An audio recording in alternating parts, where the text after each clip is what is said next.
Chapitre 27. Tu peux me rendre pur. De toutes les maladies connues en Orient, la lèpre était la plus redoutée. Sa nature incurable, son caractère contagieux et ses répugnants effets épouvantaient les plus courageux. Les Juifs la considéraient comme une punition et l'appelaient le fléau, le doigt de Dieu. Opérant ses ravages en profondeur, indéracinables, mortels, on y voyait un symbole du péché. La loi cérémonielle déclarait impur le lépreux. Mort vivant, il était exclu des habitations humaines. Tout ce qu'il touchait devenait souillé. L'air lui-même était contaminé par sa respiration. Celui chez qui l'on soupçonnait la terrible maladie devait se présenter au prêtre, chargé d'examiner son cas et de prendre une décision. Si la lèpre était déclarée, le malade était séparé de sa famille, retranché de l'assemblée d'Israël. Il ne lui restait qu'à rejoindre ceux qui souffraient du même mal. Les exigences de la loi étaient inflexibles. Rois et gouverneurs ne pouvaient y échapper. Attaqué par ce terrible mal, un monarque devait abandonner le sceptre et fuir loin de la société. Éloigné de ses parents et de ses amis, le lépreux devait supporter sa maladie comme une malédiction. Il devait publier son malheur, déchirer ses vêtements et donner l'alarme pour que l'on puisse fuir la contamination. Le cri « impur, impur » lancé sur un ton morne par un exilé solitaire était un signal que l'on redoutait et que l'on détestait. Beaucoup de lépreux vivaient dans la région où le Christ exerçait son ministère.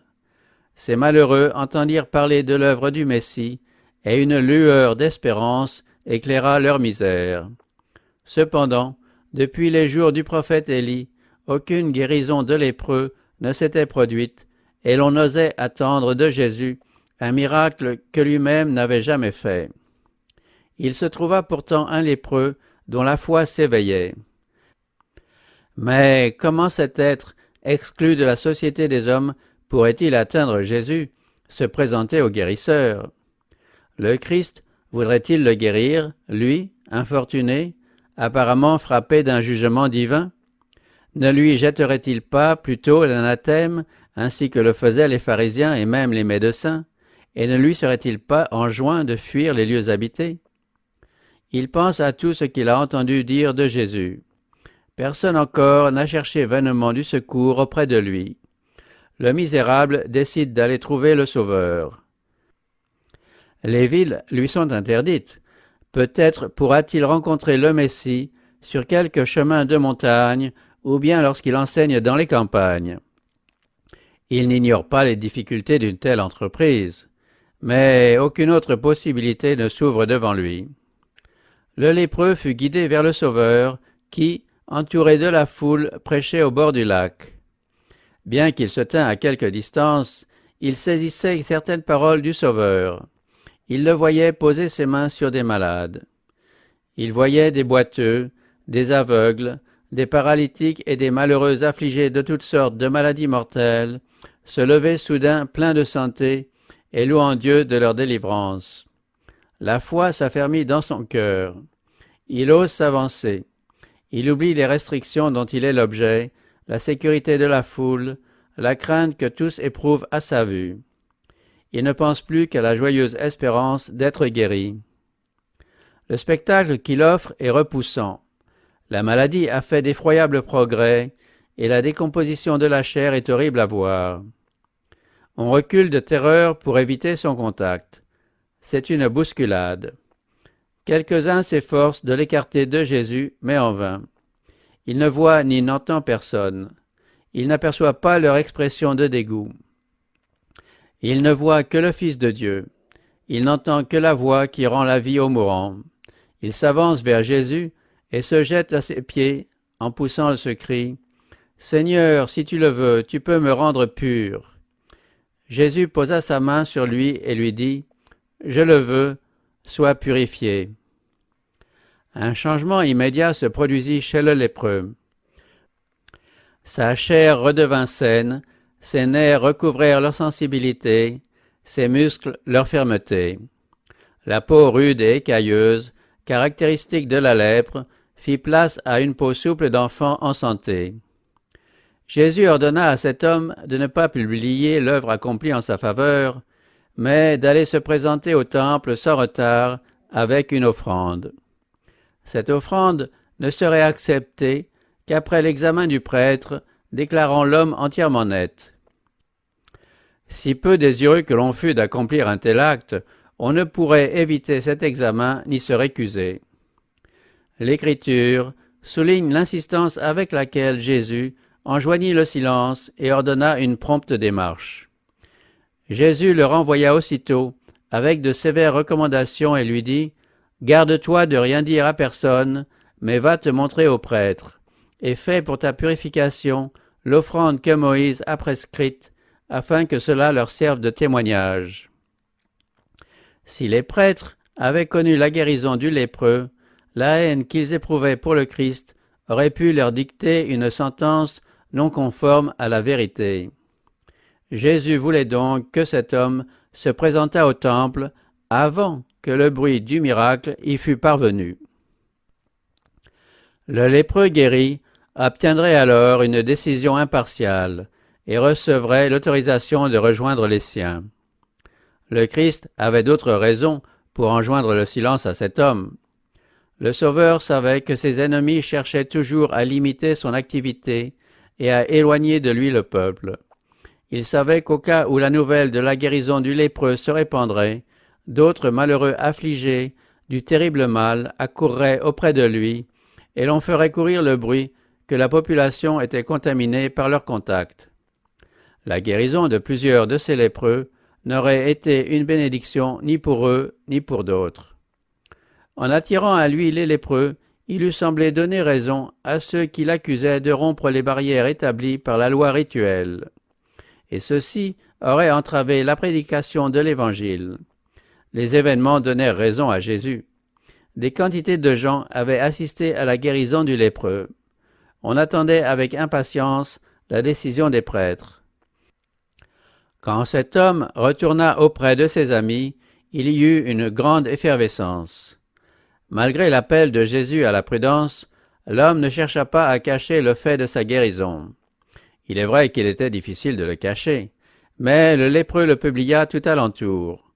S'imaginant que seule la modestie de Jésus avait motivé la défense, il s'en alla proclamer la puissance du grand guérisseur. Il ne comprenait pas que de telles manifestations n'avaient d'autre effet que de précipiter la décision des prêtres et des anciens de mettre à mort Jésus. L'homme qui avait été l'objet d'une guérison appréciait comme un immense bienfait le retour à la santé. Heureux d'avoir retrouvé sa vigueur et d'avoir été rendu à sa famille et à la société, il ne pouvait s'empêcher de donner gloire au médecin qui l'avait guéri. Par lui, il contribua à restreindre l'œuvre du Sauveur.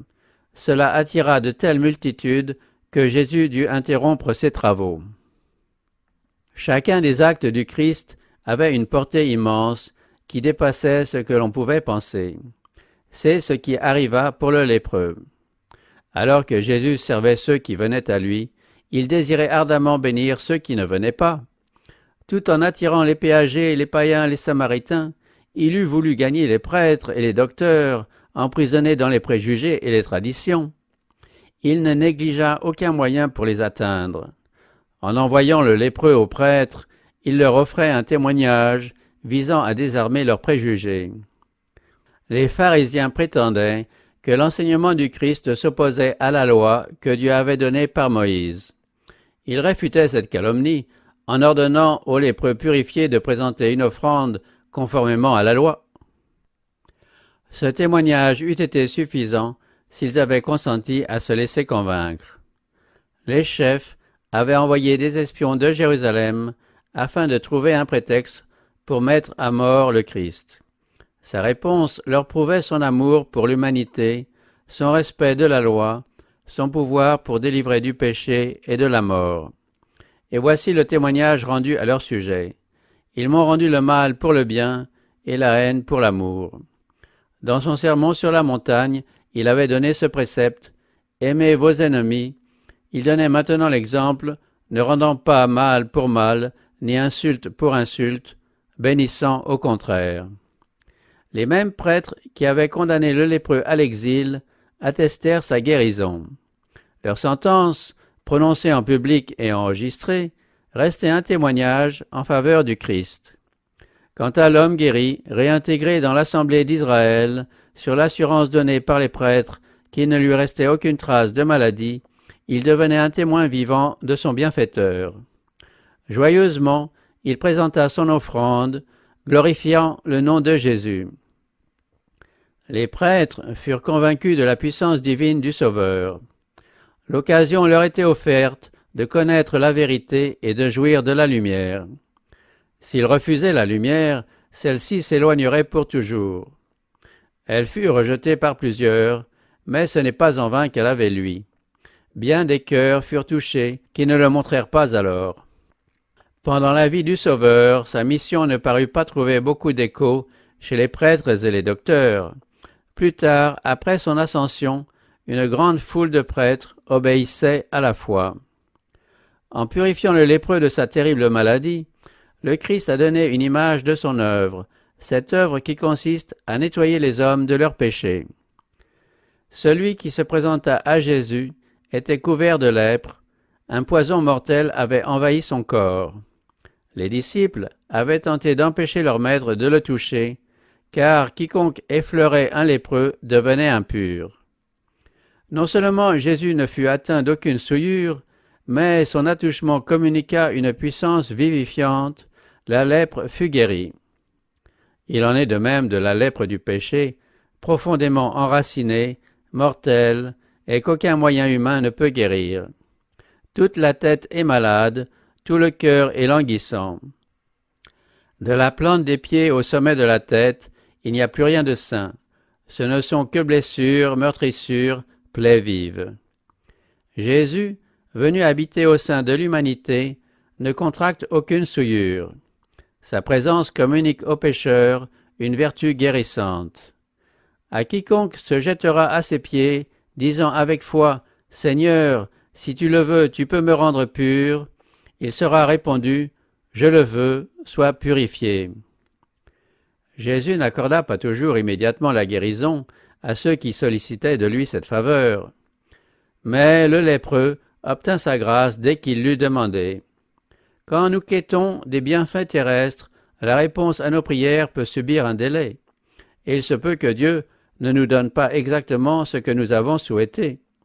Il en va tout autrement quand nous prions pour être délivrés du péché. Car Jésus veut toujours nous nettoyer du péché, pour faire de nous ses enfants et nous mettre à même de vivre d'une manière sainte.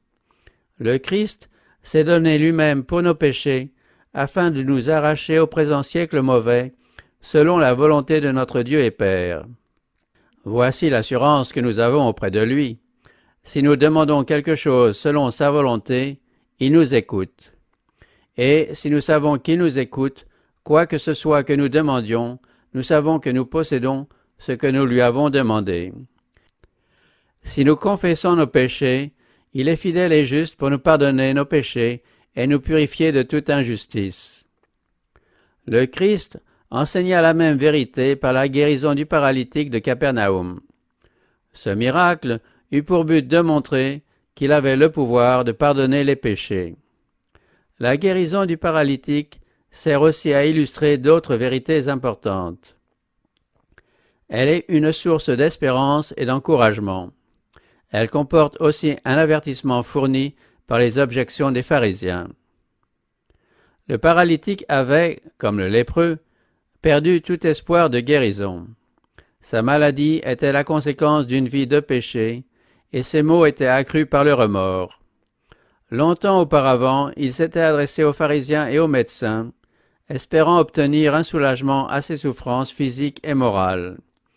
Ces hommes avaient déclaré froidement son cas incurable et l'avaient abandonné à la colère de Dieu. Les pharisiens considéraient l'épreuve comme une manifestation du déplaisir divin, et ils se tenaient à distance des malades et des nécessiteux. Cependant, ceux-là même qui s'attribuaient une telle sainteté étaient souvent plus coupables que les affligés qu'ils condamnaient. Le paralytique absolument impuissant, plongé dans le désespoir, n'entrevoyait aucune possibilité de secours. Voici qu'on lui parle des œuvres merveilleuses de Jésus. On lui dit que d'autres, coupables et malades comme lui, ont été guéris. Des lépreux eux-mêmes ont été purifiés. Les amis qui lui font ces rapports l'encouragent à croire que lui aussi pourrait obtenir la guérison s'il pouvait être amené à Jésus. Mais le souvenir des causes de sa maladie fait s'évanouir son espoir. Il redoute que le saint médecin ne veuille même pas tolérer sa présence. Et cependant, cet homme aspirait bien moins à la guérison du corps qu'au pardon de ses péchés. Si seulement il pouvait voir Jésus, obtenir la certitude de son pardon avec la paix du ciel, il serait disposé à vivre ou à mourir, selon le bon plaisir de Dieu. « Oh, si seulement je pouvais être en sa présence !» soupirait le moribond. Il n'y avait pas de temps à perdre. Ses chairs consumées montraient déjà les signes de la corruption. Il supplia ses amis de le porter sur son lit à Jésus. Ceux-ci y consentirent joyeusement. La foule était si compacte dans la maison et aux alentours que le malade et ses amis ne pouvaient ni l'atteindre ni l'entendre. Jésus enseignait dans la maison de Pierre. Les disciples étaient, selon leur coutume, assis près de lui. Des pharisiens et des docteurs de la loi, venus de tous les villages de la Galilée, de la Judée et de Jérusalem, dans le but d'épier Jésus, cherchaient un motif d'accusation contre lui. À part ces personnages, la foule confuse comprenait des fervents, des chercheurs sincères, des curieux et des incrédules. Il y avait là des représentants de diverses nationalités et de toutes les classes de la société. Et la puissance du Seigneur se manifestait par des guérisons. L'esprit de vie planait sur l'assemblée sans que sa présence fût discernée par les pharisiens et les docteurs. Ils n'éprouvaient aucun besoin, aussi n'y avait-il pas de guérison pour eux. Il a rassasié de biens les affamés et renvoyé à vide les riches. Les porteurs du paralytique multiplièrent en vain leurs efforts pour se frayer un passage à travers la foule. Le malade regardait autour de lui avec une angoisse inexprimable. Comment renoncer à l'espoir alors que le secours si longtemps attendu était là, tout proche? Il suggéra à ses amis de le hisser sur le toit de la maison.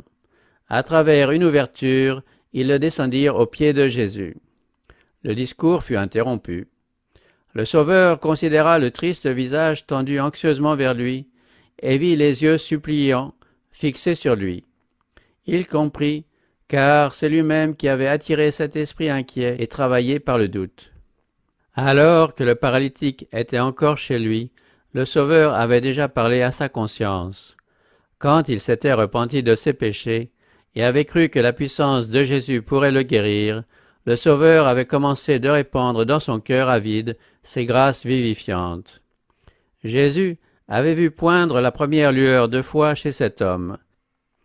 Il avait vu cette foi grandir et s'attacher à lui comme au seul espoir du pécheur. Il avait vu cette foi s'affermir à chaque effort nouveau pour parvenir en sa présence. Le Sauveur dit alors, et ses paroles frappèrent les oreilles du malade comme une sublime musique, « Prends courage, mon enfant, tes péchés te sont pardonnés. » Et voici l'âme du malade débarrassée du fardeau de son désespoir. La paix du pardon entre en lui et resplendit sur son visage. Ses douleurs disparaissent, son être tout entier est transformé. Le paralytique est guéri, le pécheur est pardonné. Avec une foi simple, il accepte les paroles de Jésus comme une promesse de vie nouvelle. Il ne demande rien de plus, accablé par une béatitude trop grande pour être exprimée. Une céleste lumière éclaire ses traits, et la crainte saisit ceux qui contemplent la scène. Les rabbins avaient attendu impatiemment pour voir quelle serait l'attitude du Christ.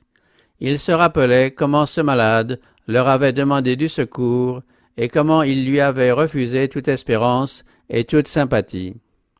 Il l'avait même déclaré frappé de la malédiction de Dieu à cause de ses péchés. La vue du malade leur rappela ces choses et, remarquant l'intérêt manifesté par toutes les personnes présentes, ils furent effrayés en pensant qu'ils allaient perdre l'influence qu'ils exerçaient sur le peuple. Sans échanger un mot, ces dignitaires lurent dans les visages des uns et des autres la même pensée. Il fallait faire quelque chose pour effréner cet enthousiasme. Jésus avait déclaré que les péchés du paralytique étaient pardonnés. Les pharisiens s'emparèrent de ces paroles comme d'un blasphème et pensèrent à le présenter comme un crime méritant la mort. Ils disaient dans leur cœur, « Il blasphème. Qui peut pardonner les péchés si ce n'est Dieu seul ?» Le regard sévère de Jésus fit reculer tous ces hommes. Il leur dit, « Pourquoi avez-vous de mauvaises pensées dans vos cœurs? Qu'est-ce qui est plus facile de dire? Tes péchés te sont pardonnés? Ou de dire, lève-toi et marche? Or, afin que vous sachiez que le Fils de l'homme a sur la terre le pouvoir de pardonner les péchés, lève-toi, dit-il au paralytique, prends ton lit et retourne chez toi. Alors, celui qu'on avait amené à Jésus sur un lit se leva avec l'agilité et la force de la jeunesse. Un sang vivifiant circulait dans ses veines, chaque organe de son corps avait soudain repris son activité. Un teint florissant succédait à la pâleur mortelle. Et à l'instant, il se leva en leur présence, prit le lit sur lequel il était couché, et s'en alla dans sa maison en glorifiant Dieu. Tous étaient dans l'étonnement et glorifiaient Dieu. Remplis de crainte, ils disaient, « Nous avons vu aujourd'hui des choses étranges. » Ô merveilleux amour du Christ, qui s'abaisse jusqu'à guérir le coupable et l'affligé, divinité qui s'attendrit sur les maux d'une humanité souffrante et les allège, ô puissance étonnante, déployée en faveur des enfants des hommes, qui pourra encore douter du message du salut? Qui voudra méconnaître les grâces d'un Rédempteur compatissant? Il ne fallait rien moins que le pouvoir créateur pour rendre à la santé ce corps en décomposition. La voix qui avait donné la vie à l'homme formé de la poussière de la terre, c'était encore la voix qui venait de rendre la vie au paralytique mourant. Le même pouvoir qui avait donné la vie au corps avait aussi renouvelé le cœur. Celui qui, à la création, avait parlé, et la chose fut, avait commandé, et elle parut, avait adressé des paroles de vie à l'âme morte dans ses fautes et ses péchés. La guérison du corps annonçait le pouvoir qui avait renouvelé le cœur. Le Christ ordonna aux paralytiques de se lever et de marcher, afin que vous sachiez, dit-il, que le Fils de l'homme a sur la terre le pouvoir de pardonner les péchés. Le paralytique trouva en Christ à la fois la guérison de l'âme et celle du corps. La guérison spirituelle fut suivie du relèvement physique. Cette leçon ne doit pas passer inaperçue. Il existe aujourd'hui des milliers de personnes affligées de maux physiques qui soupirent après ce message « Tes péchés te sont pardonnés ». Le fardeau du péché, avec l'inquiétude et l'insatisfaction qui l'accompagnent, sont la cause de leur maladie. Ils n'auront de soulagement qu'en s'approchant du médecin de l'âme. La paix que lui seul peut donner communique la vigueur à l'esprit, la santé au corps. Jésus est apparu afin de détruire les œuvres du diable.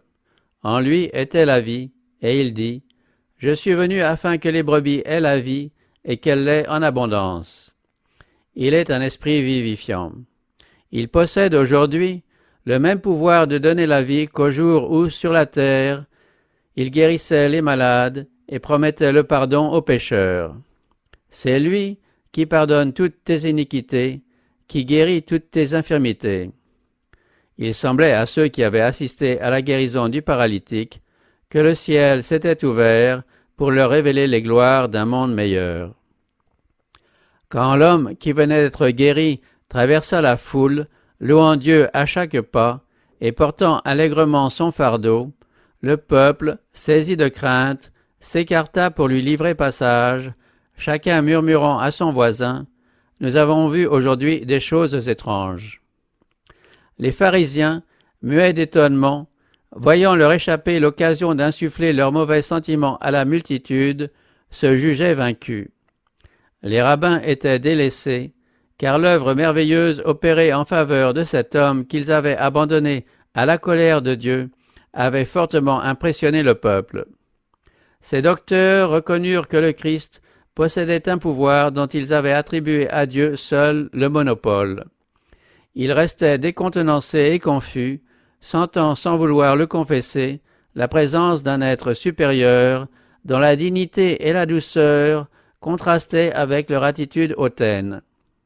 Plus il était évident que Jésus avait sur la terre le pouvoir de pardonner les péchés, plus ils se retranchaient derrière leur incrédulité avec obstination. Ils sortirent de la maison de Pierre, où ils venaient d'assister à la guérison du paralytique, pour former de nouveaux complots en vue de réduire au silence le Fils de Dieu. Les maladies physiques les plus malignes et les plus invétérées ne résistaient pas à la puissance du Christ, mais la maladie de l'âme se montrait plus réfractaire chez ceux qui fermaient les yeux pour ne point voir la lumière. La lèpre et la paralysie étaient moins redoutables que le fanatisme et l'incrédulité. Il y eut de vives réjouissances dans la maison du paralytique, quand celui-ci revint guéri au sein de sa famille, portant avec aisance le grabat sur lequel on l'avait lentement transporté quelques instants auparavant. On s'assembla autour de lui avec des larmes de reconnaissance. On n'en pouvait croire ses yeux. Il se tenait devant eux, plein de vigueur. Ses bras, qu'on avait vus inertes, obéissaient promptement à sa volonté. Sa chair, flasque et couleur de plomb, était redevenue fraîche et vermeille. Il marchait d'un pas ferme et libre. Tous ses traits respiraient la joie et l'espoir. Les traces du péché et de la souffrance étaient remplacées par une expression de pureté et de paix. De joyeuses actions de grâce s'élevèrent de cette maison, et Dieu fut glorifié à cause de son Fils, qui avait rendu l'espoir aux désespérés et la force à l'homme épuisé. Cet homme était prêt, ainsi que les siens, à donner sa vie pour Jésus. Aucun doute ne troublait leur foi ou ne compromettait leur fidélité à celui qui avait apporté la lumière à ce sombre foyer.